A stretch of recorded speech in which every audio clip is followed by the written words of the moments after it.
bagaimana kamu berinteraksi dengan publik, bagaimana kamu berengage dengan publik. Nah, sosial media itu fungsinya adalah kalau zaman dulu Pak, ketika satu orang diserang, berita negatif, maka kita butuh media tandingan untuk mengcounter berita tersebut. Indonesia saya rasa kalau konten kita menolong orang atau memborong dagangan, itu pasti viral. Viral ya? Pasti, karena orang Indonesia itu sebenarnya baik Pak. Baiknya itu karena kan kita ini kan dari nenek moyang kita ini kan kita punya jiwa gotong royong. Tolong menolong. Itu sudah benar toh ya Cak Ji. Nah saya rasa budaya itu sampai sekarang itu masih ada. Gitu. Jadi saya harus berpikir kreatif bagaimana menciptakan suatu terobosan yang mana apa yang dibicarakan oleh masyarakat Indonesia. Ayo rek jagongan karo Cak Ji, iso hahaha oleh inspirasi utang dipikir keri. Jangan konco-konco bareng-bareng lungono, timbang kowa-kowa, ayo jagongan bareng, jagongan Surabaya.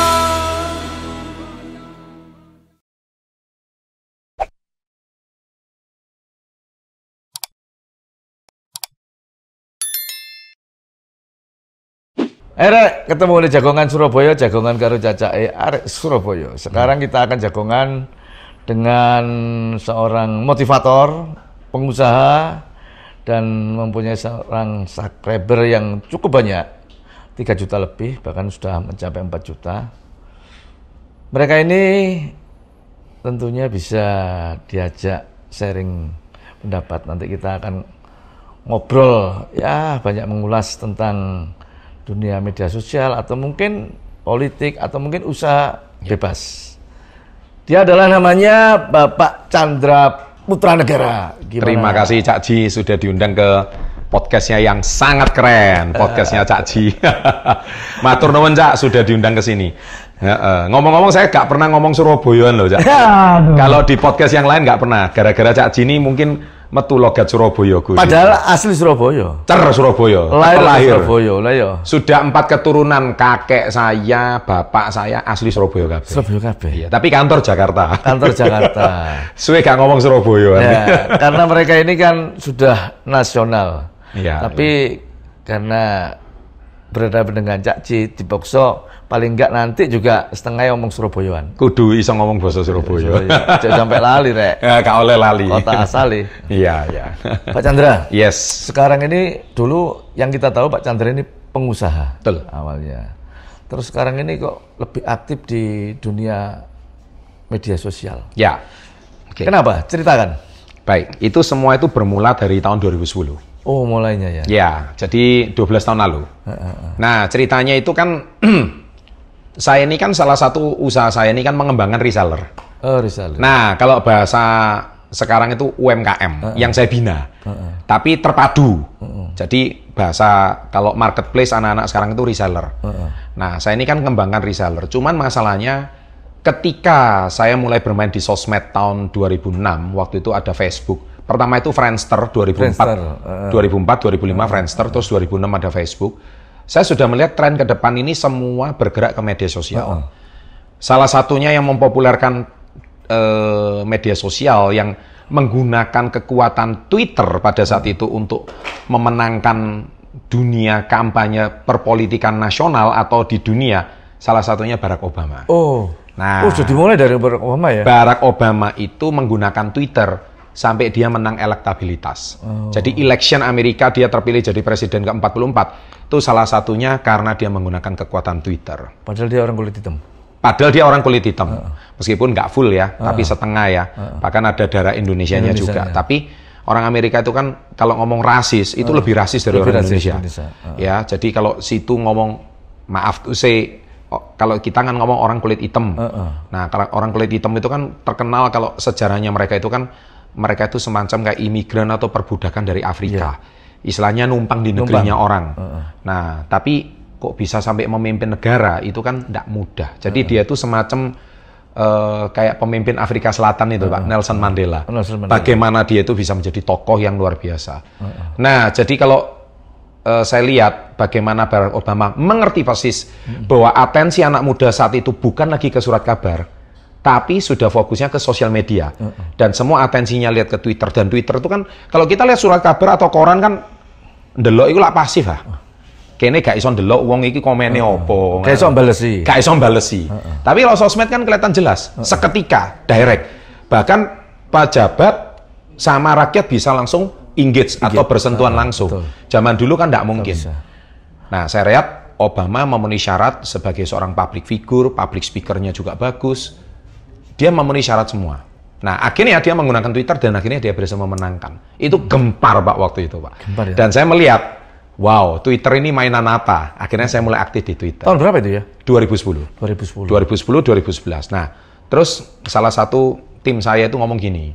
Dia bilang, Pak Chandra ini kalau bicara di panggung, misalkan 2.000 orang itu bisa sampai tersentuh, bisa sampai statementnya Pak Chandra itu kalau lagi motivasi itu orang-orang itu bisa sampai terharu. Tapi sayang kok cuma 2.000. Lah terus sama, lah karepmu kape delok wong piro ngomongnya. Sak stadion. Gak masuk akal lah. Iku bal-balan, ambek coblosan. Tapi kalau ngomong seminar motivasi kok rasanya gak tau krungu. Gedung 2.000 sudah banyak. Nah, terus anak muda ini ngomong gini sama saya. Bukan cuma 10.000 yang bisa nonton, bukan cuma 100.000, bahkan bisa 1 juta orang. Tenane ya ngomong kayak gitu. Loh iya, itu apa namanya? Itu namanya internet sosial media. Iku dolenan apa maneh aku ngomong gitu. Nah, dari situlah saya mulai sadar bahwa dunia sudah mulai berubah. Nah, akhirnya karena saya mau bersentuhan sama reseller saya, dan reseller saya ini kan jumlahnya juga nggak sedikit, Pak. Iya. Jumlahnya waktu itu sudah ratusan ribu. Di semua kota? Di semua, di 34 provinsi, wis. Ada semua. Kantor cabang saya kan di 27 provinsi, Pak. Kantor cabang saya di 27 provinsi. Jadi saya mau engage sama mereka itu, cara yang paling efektif adalah sosial media. Kan nggak mungkin telepon zaman dulu introkal satu persatu kan nggak mungkin. Iya, bayarnya so gembuk ya. So gembuk. Nah, sedangkan kalau saya dengan sosmed cuman say hello, like, ngucapin ulang tahun, orang itu udah seneng. Mereka udah bekerja keras, udah jualan. Nah, kan perlu kita apresiasi. Nah, saya pikir cara yang paling efektif, cepat, murah, dan direct itu sosial media. Nah, tapi sosial media ini kan terus berkembang. Nah, saya 2011 mulai tekun di Twitter. Jadi ceritanya gini, besok jam 7 malam saya akan cool tweet. Cool tweet itu kuliah Twitter. Jadi kayak kene kuliah di kampus jam 7, nanti saya ada materi. Wah, kalau yang nunggu cool tweet saya rame, Pak. Sampai saya itu pernah suatu hari saya itu minum di Starbucks bandara. Pak Chandra ya? Saya kaget, Pak. Saya seumur-umur nggak pernah disapa orang nggak terkenal. Waktu itu 2011. Iya, 2009 ya? Iya. Kok tahu ya? Tahu dari mana? Saya ngikutin cool tweet-nya Bapak. Itu cuman Twitter dari tulisan loh, Pak. Tulisan ya? Belum video, Pak. Waktu itu ceritanya gitu. Iya. Saya kaget, Pak. Wow, ternyata tulisan dampak. Dan itu cuman 160 karakter. Itu pun sudah cukup mempengaruhi orang. Saya pikir, kalau ini setiap hari saya keluar di video atau apa, saya belum kepikir waktu itu. Dan 160 karakter, kemudian itu keluar setiap hari, saya cuma berpikir gini, ini pun sudah bisa mempengaruhi orang yang tidak saya kenal, apalagi dengan orang yang sudah saya kenal. Dan tapi ya kuno, Pak, mikir, Pak, soalnya bengi kudu nyepakno topik guys, sesuk ngono lho ya kan. Materinya. Akhirnya, wah kalau tulisan ini, aku ini dasarnya bukan penulis, Pak. Meskipun saya ini penulis buku juga, cuman kalau nyiapno tulisan ini waktuku tersita banyak. Benar. Karena saya ini kan dari buah pemikiran saya bentuk tulisan. Jelala 2013 tim saya ngayawan gini.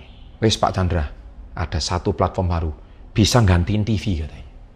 Apa itu? Namanya YouTube.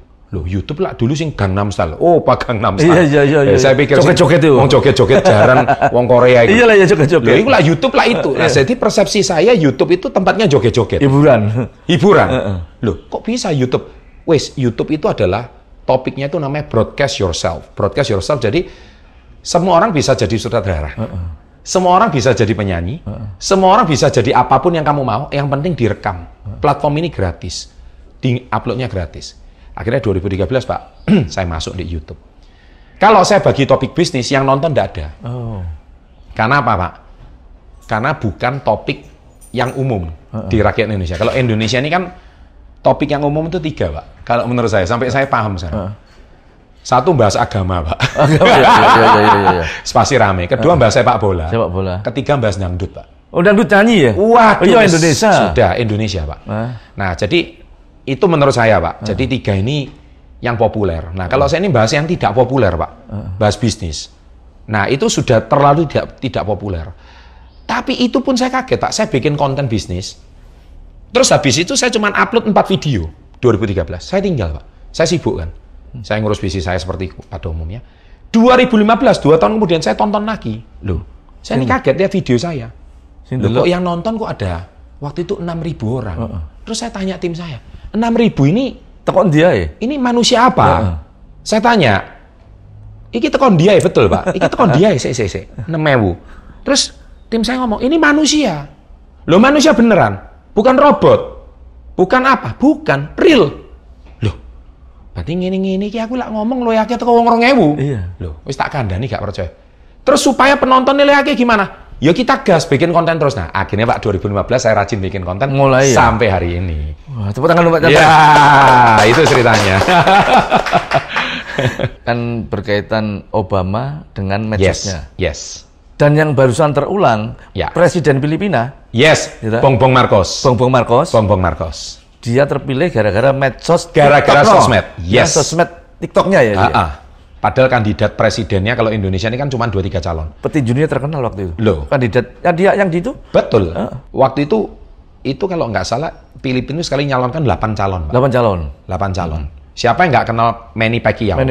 Semua tahu Manny Pacquiao. Tapi kalah, Pak. Kalah karo sosmed.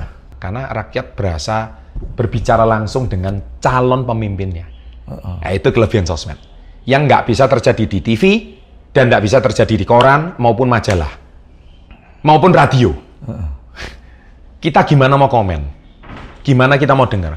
Satu orang kalau ini disaksikan langsung, ratusan ribu langsung orang bisa berinvestasi. Dan kalau positif ya positif, negatif ya negatif. Betul. Jelek ya jelek, baik ya baik. Nah, pemimpin yang real seperti itulah yang orang sukai.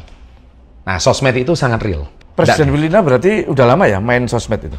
Anak muda kan dia? Dia kan anaknya kan Ferdinand Marcos. Ya, angkatannya Pak Harto lah. Angkatannya Pak Harto. Betul. Angkatannya Pak Harto. Nah, sekarang ini kan kebetulan saya ini kan jadi penasihatnya GCI, Pak. GCI, ya. Nah, beliau itu ternyata pernah jadi anggota GCI juga di Filipina. Sehingga waktu beliau terpilih, GCI itu kan organisasi kepemudaan internasional. Kumpulan nom-nom sak dunia. Internasional.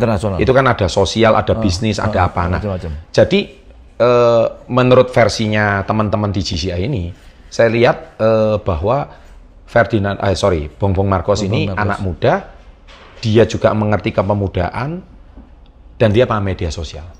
Nah, akhirnya otomatis Pak, kalau kisah suksesnya Obama di copy paste di Filipina dan sukses lah.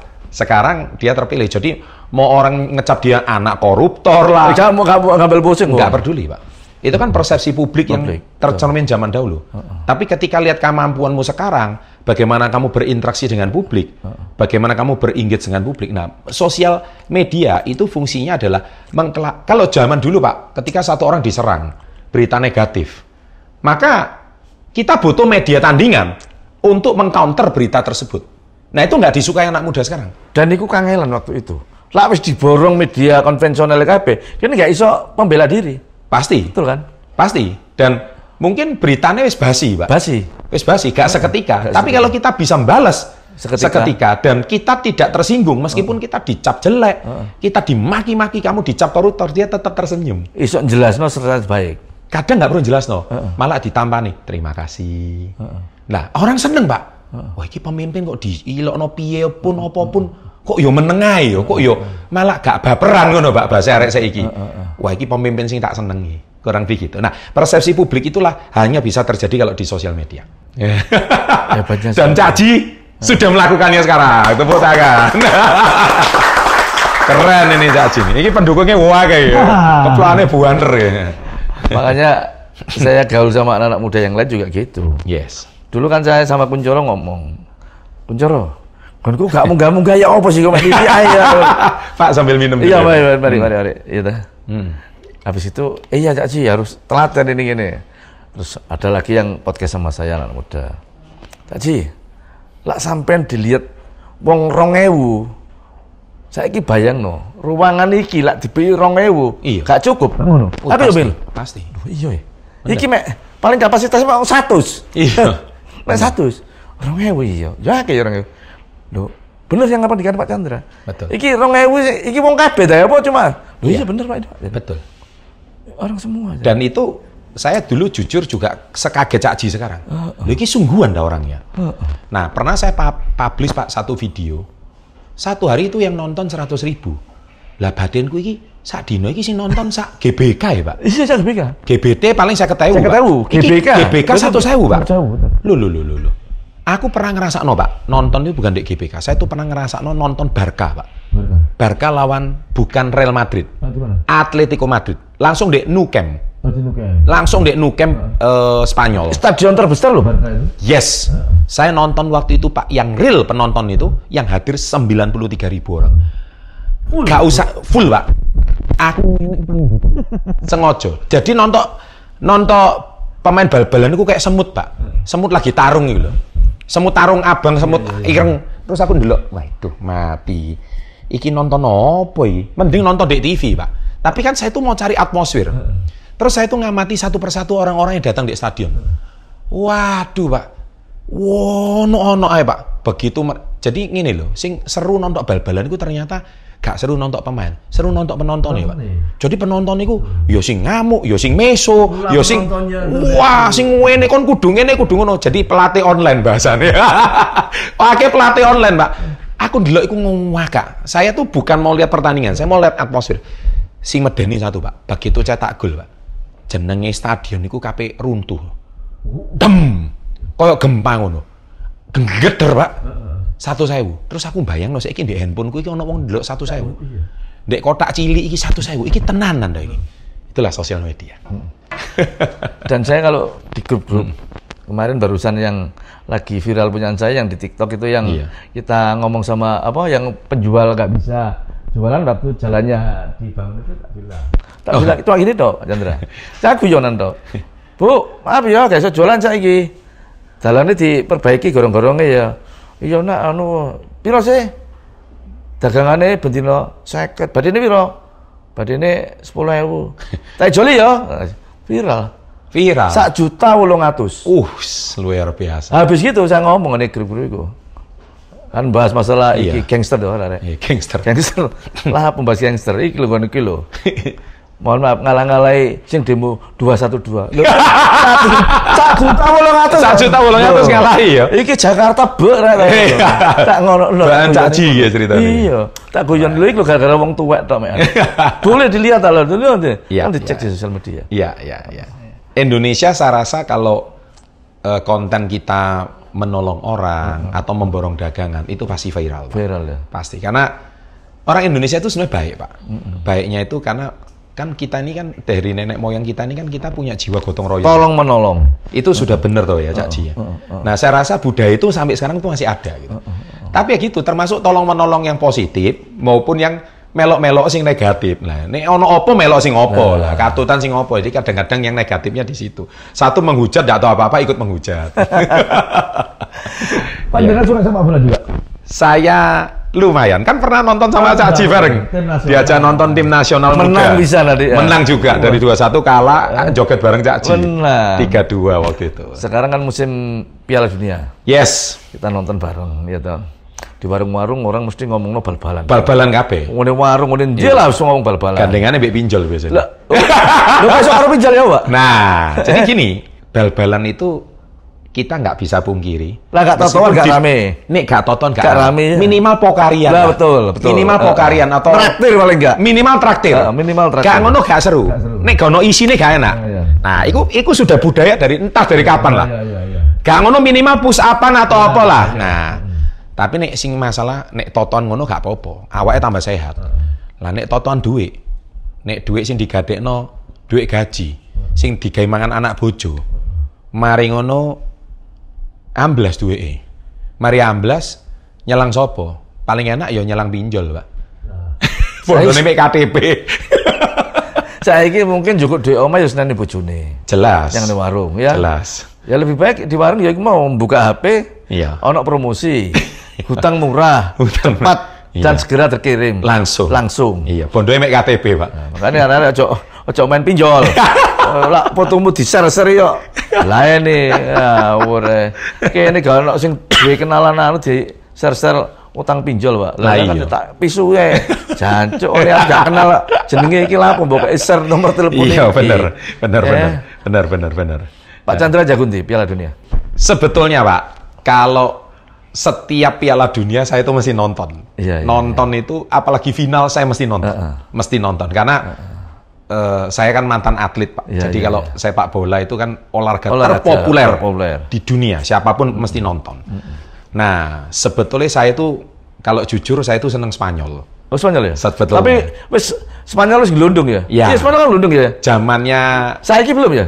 Oh, masih belum. Oh, belum ya. Sebetulnya. Tapi kalau itu kan 2010, Pak. Saya nonton Spanyol 2010 yang waktu itu di final itu waktu itu yang ngegolkan itu siapa itu? Oh, bukan. Oh, Iniesta ya. Ini tahun 2010 ya, waktu itu. Nah, terus saya kan seneng nonton tiki-takanya itu, Pak. Wih, skemanya tuh kok bagus gitu. Tapi terus terang, saya selama 4-5 tahun terakhir sudah nggak ngikuti perkembangan sepak bola dunia. Nah, jadi pemain siapa? Tapi terakhir, waktu final, kok saya itu lihat Perancis ini keren. Terutama Mbappe. Ya. Wah, ini kok mainnya anak muda ini kok keren. Waktu itu dia masih 19 tahun kan? Kalem. Dan semalam kan kita lihat dia baru menggolkan 2 kali. Nah, jadi kalau Cak Ji nanya sama saya, bukan Brasil kalau saya. Karena saya lihat Neymar nggak sebagus dulu. Terus justru saya lihat yang kuat ini justru kalau menurut saya 2. Inggris sama Prancis. Kalau menurut saya. Jadi saya kok feeling 2 ini yang bisa jadi juara dunia. Tapi sayang ya, Inggris sama Prancis nanti akan ketemu. Nah, ini harus semalam menang, dua-duanya menang. Nah, saling bantai ini. Saling bantai. Nah, terus satu lagi kalau menurut saya yang agak sedikit mengejutkan kan Arab Saudi ngalahkan Argentina. Iya. Tapi Messi ini kan hebat. Ternyata meskipun umur sudah hampir 40, tapi mainnya itu masih bagus. Luar biasa. Nah, jadi ya kalaupun harus saling bunuh, suruh pilih salah satu, Inggris atau Prancis. Ya salah satu lagi Argentina lah. Ya udah itu kalau dari saya. Kalau aku Brasil sama Prancis. Berhasil sama Prancis. Berarti sama-sama Prancis ini. Eropa sama Amerika. Enggak milih Jepang atau Korsel. Saya gurung nonton rasanya. Tapi saya berharap tim Asia ini minimal iso sampai semifinal aja, itu lumayan. Itu lumayan ya. Saya sesama orang Asia itu kayaknya seneng. Apalagi kan sekarang pelatih timnas kita kan orang Korea, Pak. Jadi harus sedikit dukung Korsel. Ya. Kita break dulu ya, nanti kita lanjut lagi. Kita break dulu. Kita lanjut sama Pak Chandra.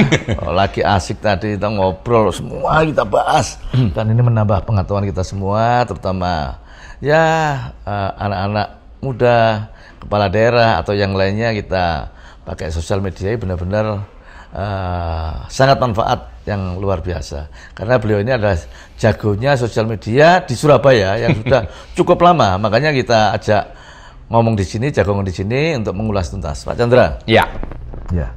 Di saing sepak bola, dulu kan pengusaha. Yes. Dan sampai sekarang masih pengusaha. Pengusaha dan motivator. Yes. Terus untuk hubungannya dengan sosial media?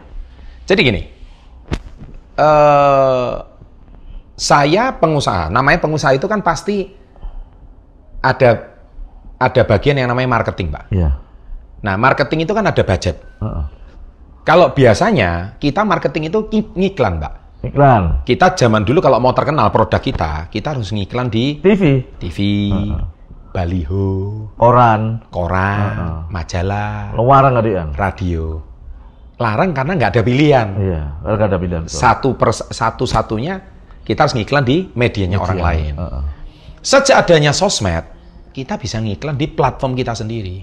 Nah, sekarang menjadi permasalahan adalah, oke, setelah dengarkan kontennya Pak Chandra, saya tertarik jadi content creator, saya tertarik jadi influencer. Tapi aku nggak video kok gak ono sing nonton. Nah, itu anak-anak muda suka curhat sama saya kayak gitu. Lah mbok pikir aku iki ono sing nonton awalnya. Ya gak ono sing nonton padha ae. Mosok langsung ndelok jutaan ini gak mungkin. Nek kebetulan ada satu video jutaan, ya terpaksa bikin konten kontroversi.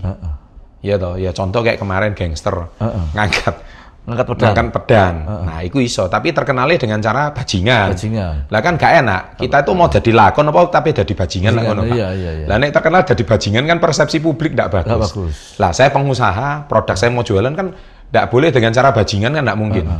Tapi bagaimana dengan cara konten saya positif, edukatif, tapi bisa menarik perhatian masyarakat banyak. Nah, itu challenging memang, tantangan. Kalau kita maaf to say, ya di internet itu kan terkenal gak enak ini bahasanya, Pak. Jadi buka paha, turunin dada sedikit pasti laku. Nah, ini itu sudah hukumnya di sosmed. Makanya TikTok paling laku seperti itu kan, Pak. Konten joget-joget dikit, buka sedikit sana, buka sedikit sini, pasti laku. Tapi apakah kita mau terkenal dengan cara seperti itu? Sedangkan produk saya, kita bukan menjual produk seperti itu. Tapi bagaimana produk saya, view saya tidak kalah dengan view seperti itu. Dan itu terjadi. Di TikTok contohnya, saya minggu lalu barusan upload 3 kali FYP. FYP itu kan berarti booming, Pak. Booming. Direkomendasikan sama TikToknya. Padahal konten saya nggak buka-bukaan. Ya kan? Tapi edukatif. Nah, persepsinya udah terjadi. Topiknya sederhana, Pak. Topiknya sederhana, yaitu jangan beritahukan gajimu kepada 3 orang ini. Loh. Penasaran kan orang? Apa ini ya? Nah, ya sudah tontonan sendiri, FYP. Nah, jadi saya harus berpikir kreatif bagaimana menciptakan suatu terobosan yang mana apa yang dibicarakan oleh masyarakat Indonesia. Yang biasanya cuman rahasia-rahasia, ngomong cuman antara suami istri, tapi saya bongkar. Jadi pembicaraan rumah tangga itu saya bongkar ke publik. Akhirnya orang kan kepo. Nah, harus saya bikin konten-konten seperti itu, Pak. Yang orang nggak berani bicara, saya berani bicara. Nah, itu ranahnya sosmed di situ. Akhirnya orang kepo. Loh, ini mang bengi aku mari gegeran mbek bojo, omongannya kayak gini. Lah iya, ternyata golek kok ya ono. Contoh lagi satu topik saya. 3 tips menghadapi orang yang suka marah-marah. Nah, itu contoh, Pak. Contoh kan Iso kecantol wong. Iso kecantol wong. Makanya bojone kecantol wong kan ini marah-marah. Lah, ini contoh. Padahal saya ini pengusaha, Pak. Loh, kok saya tiba-tiba bisa membuat konten? Nah, karena saya ini pengusaha. Kalau saya cuma bahas usaha terus, atau saya cuma promosi produk, nggak laku, Pak. Karena nggak ada kecap nomor 2, Pak. Semua kecap nomor 1. Kalau saya cuma dagangan, ayo tuku barangku ngene. Koyo ndek pinggir dalan ngono gak payu, Pak. Orang nggak alah dodolan. Iya. Apalagi anak muda kreatif. Tapi kalau saya memberikan tips yang tentunya semua orang itu bahas, tapi nggak dibahas di permukaan. Ketika saya bahas, jadi, Pak.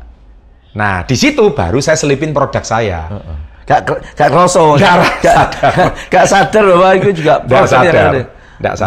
Sehingga ketika, nah, sosial media itu kan sifatnya gini, bagaimana kita membuat orang itu suka dulu dengan kita. Ketika udah suka, orang udah seneng. Ya wis, Pak, bapak kelambine nganggo apa dituku. Ya kayak artis ngono lho, Pak. Iya. Artis lah wong-wong lak kepo Pak fans Pak. Anting-antinge apa kena dituku. Sisire apa dituku, kacamatane apa dituku, kalunge apa melok dituku, sandale apa tuku ndek endi. Aku kembarane ambek idolaku. Ya, kurang lebih seperti itu, Pak. Kalau di motivator? Sama ya? Sama, Pak. Jadi mau politikus, mau pengusaha, motivator, semua sama. Bapak harus mempunyai suatu pembeda. Kalau bahasa saya itu pembeda. Jadi kontroversi? Tidak perlu. Pembeda ya? Pembeda. Kontroversi itu konotasinya negatif ya? Negatif, iya kontroversi. Nah, kalau saya ngomongnya pembeda. Pembeda. Nah, kalau pembeda, contohnya Pak, jangan beritahukan gajimu kepada 3 orang ini. Nah, itu kan oh ya benar juga, itu nggak kontroversi. Tapi jangan beritahu, itu kan pembeda. Maksudnya, engkau mari ngono sing bojo nge-share nang lanangane. Lanange iki lho rungono iki lho wong iki bener ngene ngomong. Kok niku gajimu piro entek tok ae, mbok kena dulurmu, mbok kena mertuamu. Ah, gegeran di rumah tangga. Contohnya kayak gitu, Pak. Nah, jadi bojone yang nasihati nggak bisa, konten ini yang menasehati. Nah, bojone gemes, di-share pula. Lah nek misale wong lanang kerja hasil bulanane dikekno bojone nang omah, bojone kok dikeki dhuwit pira kok entek terus, digawe dapur kok ya entek terus, di-share iki sisan. Iki lho rungokno bojomu. Contoh lagi, Pak, konten saya yang viral itu satu lagi. tips menghadapi orang yang pinjem duit sama kamu, tapi nggak dibalikin.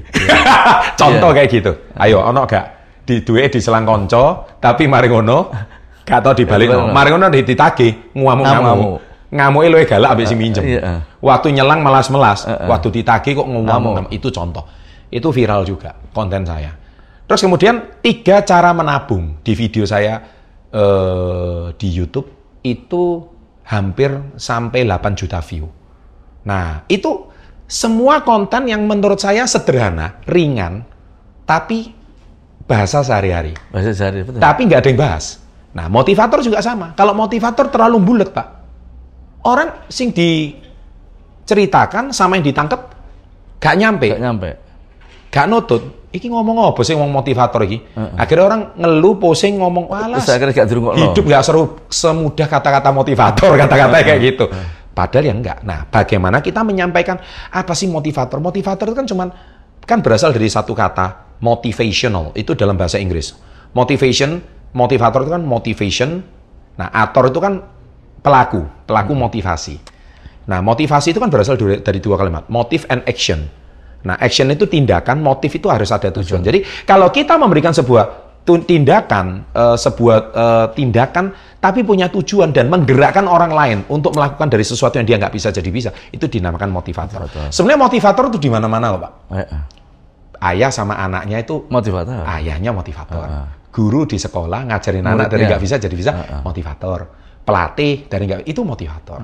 Jadi motivator itu di mana-mana. Itu cuma satu profesi. Nah, kalau saya hari ini ngajar sesuatu yang rumit, penonton ya nggak ada yang mau, Pak. Nah, topik saya ini kan ringan, singkat, 5 menit. Ya, sebetulnya awalnya cuma saya ngajarin reseller saya. Saya tuh kenapa, Pak, bikin konten? Itu gara-gara gini. Awalnya tuh gini. Saya tuh pernah suatu kali, ya kayak podcast ini, Pak, saya wawancara satu reseller saya.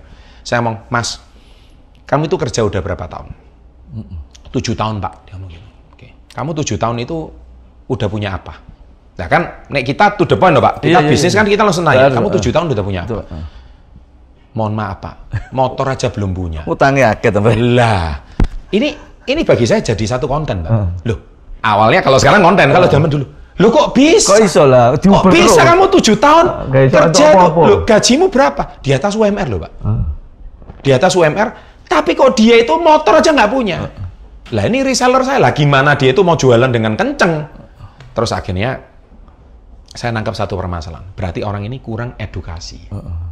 Jadi duit itu kayak angin lewat ngono lho, Pak. Kayak asap rokok bul hilang langsung ngono. Melbu, metu. Melbu, metu. Nek saya ngomong orang gajian itu seperti wanita menstruasi. Datangnya bulanan, habisnya harian. Yang cewek pasti tahu gitu loh. Datangnya bulanan, habisnya harian. 3 hari selesai. 3 hari selesai. Sama, Pak. Kenapa kamu gak? Berarti kamu ini kan nggak bisa nyimpen uang. Makanya kenapa topik saya menabung itu rame, Pak. Bermakna banyak orang nggak bisa nabung. Mek numpang lewat. Ternyata itu jadi konten. Nah ini nggak ada yang bahas. Loh, saya juga nggak sengaja. Ternyata dari percakapan sehari-hari hari ini bisa jadi konten, Pak. Nah, jadi ada hubungan nggak sama bisnis saya? Ya sangat berhubungan. Karena saya setiap hari memotivasi tim saya. Ketika saya memotivasi tim saya menemukan permasalahan yang sama. Lah politikus lah ya sama loh. Rakyatnya bermasalah, masalah apa jadi konten gitu loh. Ini permasalahan rakyat gitu loh. Sama, Pak. Nah, rakyat saya ini kan tim reseller saya, Pak. Saya ibaratkan mereka itu adalah orang saya. Dari percakapan mereka itu saya mau, Masya Allah, 7 tahun kue kerja, motornya gak duwe. Nyicil aja nggak bisa, Pak. Loh, terus kamu itu mau apa? Saya mau kayak gitu. Nah, ketika saya kasih tips sederhana, akhirnya 1-2 tahun dia bisa punya motor. Cuman saya klik sederhana. Nah, itu kan tujuan motivator kan gitu, Pak. Diputar sedikit mindsetnya, dikasih tips, dapat dia motor. Itu contoh. Itu salah satunya kayak gitu, Pak. Arah-arah ya itu ngono lah kayak konten ngono. Jadi kesehari-harian kita, apa yang terinspirasi, apa yang terekam di pikiran kita, apa yang kita lihat di permasalahan masyarakat, iso jadi. Benar. Makanya saya kalau berangkat kerja ndelok iki ngene. Anak-anak kan ini lihat ya Pak Chandra itu. Jadi nanti kalau bikin konten gitu, apa yang menjadi keseharian kita? Kayak Gali kemarin itu waktu sidak kita ndelok 43.000. Begitu kene komunikasi sama ibu-ibu yang jualan itu sing delok sak juta ulungan. Itu kan luar biasa. Itu kepuasan tersendiri, Pak. Jangan-jangan yang nonton bukan cuma orang Surabaya loh. Betul. Itu nasional yang nonton. Terus mereka ngomong, harusnya wali kotaku kayak gini. Wakil wali kotaku kayak gini gitu ya ceritanya. Iya, masuk. Jadi kalau kemarin saya ngomong, Pak Chandra kan 4 juta ya, 4 juta. Oke lah. Sing delok wong sak Surabaya sak juta nae. Lho, iki nyalon gubernur wis oke ya. Loh iya ta. Ala-ala tak bilang gitu, Pak. Iya. Ada Dono, ada Firsa. Iya. Oh nyalon legislatif cukup. Gimana, Pak? Piro kan? Piro? 100 piro. Lu itu kok cukup ta? Lu itu kok cukup. Oh, 10.000 cukup kok. Oh gitu ya, Pak ya? Iya. Nah, ini guru politik saya nih. 10.000 cukup kok. Iya, kalau saya mau nyalon ya, Pak ya. Kalau mau nyalon. Nyalon mobil ya, Pak saya, Pak. Nyalon sepeda ngono ya, Pak. Oke. Untuk closing statement Pak Chandra untuk anak-anak muda yang kira-kira mau jadi konten kreator seperti apa? Ya, jadi tips saya itu satu. Karena saya sebelum jadi content creator, saya ini kan memang basicnya kan pengusaha. Saya mendirikan usaha saya yang pertama itu, co-founder PT KK Indonesia. Sekarang total saya punya 7 perusahaan. Nah, jadi usaha saya yang pertama itu co-founder KK Indonesia itu saya dirikan kurang lebih bersama pendiri ya, founder itu 24 tahun yang lalu, Pak. Nah, 24 tahun itu 12 tahun pertama itu nyaris saya kan kerjanya offline. Jadi secara mental udah teruji. Ya, kita kan berangkat dari Soro, Pak. Iya. Ya kan berangkat dari nol lah, ibaratnya kayak gitu. Nah, anak muda sekarang ini nggak sabaran. Kudune instan. Kok konten gini aja kok yang nonton jutaan. Saya ini kok yang nonton cuma 20. Gak sabar. Terus tuku. Akhirnya tuku viewer yuk. Tuku viewer. Oh gitu ya? Kan tuku ya, kan tuku. Tuku viewer itu bisa loh, saya bingung. Jadi gini Pak, aku juga bingung. Ini perlu dibahas ini. Saya itu mungkin ya, di antara wakil kepala daerah, sing di sosmed komplit aku no. Mungkin itu ya. Lah aku tahu. Saya berani confirm yes. Nah, aku tahu. Di salah satu ada kepala, bukan wakil kepala daerah ini, kan sering kunjungan sini. Betul. Oke. Lah pertama kan dia itu di separuhku, flavornya di separuhku. Iya. Barang aku gawe kau Cak Ci. Duwi lu gak sampai saulan. Loh, 2 kali lipate. Yes. Tak delok sing ngelek karo sing kompet titik. Kowe iki jare arek iki kompet titik. Tuku Pak. Oh, tuku. Ya, mungkin ya. Mungkin kan bisa seperti itu jarene. Beli follower. Yes. Ya, tuku. Udah tak pikir tak ngenekno. Lah kon ngetes awakmu apa cuma gaya-gayanan ngono. Iya. Lah ngetes awakmu yo organik ae. Organik. Kata organik ini wah Cak Ji sekarang udah ngerti kata organik. Tiga iki lho jaruki kuncoro lho. Keren. Harus organik. Yes. Enggak usah direkayasa. Organik itu kelihatan loh, Pak. Iya. Dari jumlah follower yang like itu berapa. Nah, itu kan namanya engagement. Yang view berapa. Ketahuan. Nah, memang zaman sekarang sebagai sing gak sabaran iki lho. Gak sabaran. Kayak gagah-gagahan toh. Buat gagah-gagahan. Saya rasa manusia itu kan, apalagi zaman sekarang ini kan pengen sugih cepet. Iya. Pengen terkenal cepet. Lah nek sing cepet munggah lah cepet ilang itu, Pak. Itu kan sudah hukum alam toh. Tibone loro tambah. Nah, arek-arek enom ini mungkin ndak sabar di sini. Apalagi generasi Z. Ini ada perubahan loh, Pak. Dibanding generasi kita. Generasi zilenial ya. Yes, zilenial ini Z sama generasi Alpha.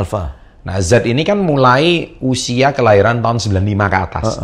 Yang mana mereka ini sekarang kan usia 25-26. Mereka ini belum pernah ngerasakan dunia kerja yang keras.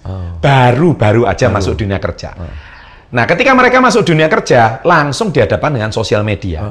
Nah, Gen Z ini kan sekarang hidupnya tiap hari di sini, Pak. Ya, benar. Loh, kita aja tiap hari di sini.